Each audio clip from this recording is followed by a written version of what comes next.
विधिमंडळाच्या कामकाजाला प्रश्नोत्तरांनी सुरुवात झाली।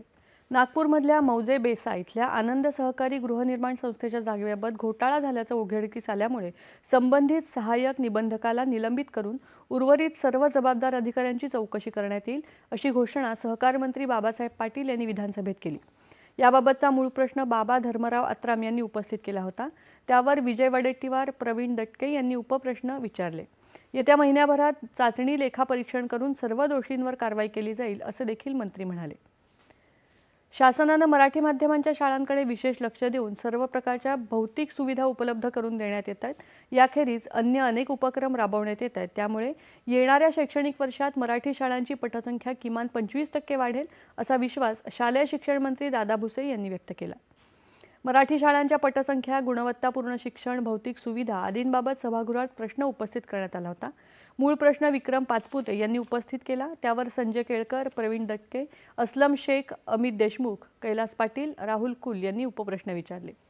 विद्यार्थी आधार कार्ड प्रमाणीकरणामुळे बोगस विद्यार्थी शोधून काढले जात आहेत। विद्यार्थ्यांच्या आरोग्यासाठी त्यांचं हेल्थ कार्ड तयार केलं जात आहे। शिक्षणाची गुणवत्ता वाढवण्याचा प्रयत्न करण्यात येतोय अशी माहिती यावेळी मंत्री दादा भुसे यांनी दिली। पाहूया विधानसभेच्या कामकाजाचं थेट प्रसारण। अध्यक्ष महोदय, आपण बेड किती अवेलेबल आहेत यासाठी आपण एक वेबसाईटवर दररोजच्या दररोज संख्या अपलोड केली जाते। त्यामुळे बेड अवेलेबिलिटीची संख्या ही आपल्याला charity.maharashtra.government.in वरती मिळत असते आणि ज्या चॅरिटेबल हॉस्पिटलच्या स्टाफ कडून रुग्णांना किंवा लोकप्रतिनिधींना चांगल्या पद्धतीने उत्तर मिळत नाहीत त्यांना सुद्धा समज देण्यात येईल। दिलीप मामा लांडे। अध्यक्ष महोदय धन्यवाद। अध्यक्ष महोदय, हा पुणे जिल्ह्याचा प्रश्न आहे आणि आमचे सन्माननीय सदस्य सुनील कांबळे असतील, या आपले भीमराव अण्णा आहेत, यांनी पुणे जिल्ह्याचा प्रश्न या ऐरणीवरती आणलेला आहे। अध्यक्ष महोदय, या ठिकाणी मंत्री महोदयांनी सांगितलं की पुणे जिल्ह्याच्या लोकसंख्येप्रमाणे ICU बेडची व्यवस्था आहे, परंतु अध्यक्ष महोदय तुमच्या माध्यमातून मी मंत्री महोदयांना सांगू इच्छितो, फक्त पुणे जिल्ह्यातील किंवा पुणे शहराच्या लोकसंख्येचा विचार करू नका। अध्यक्ष महोदय, आम्हाला मुंबई शहराची जशी माहिती आहे, मुंबई शहरामध्ये 25 वर्ष नगरसेवक म्हणून काम करत असताना या मुंबई शहरामध्ये संपूर्ण देशातील रुग्ण हे उपचार घेण्यासाठी येत असतात।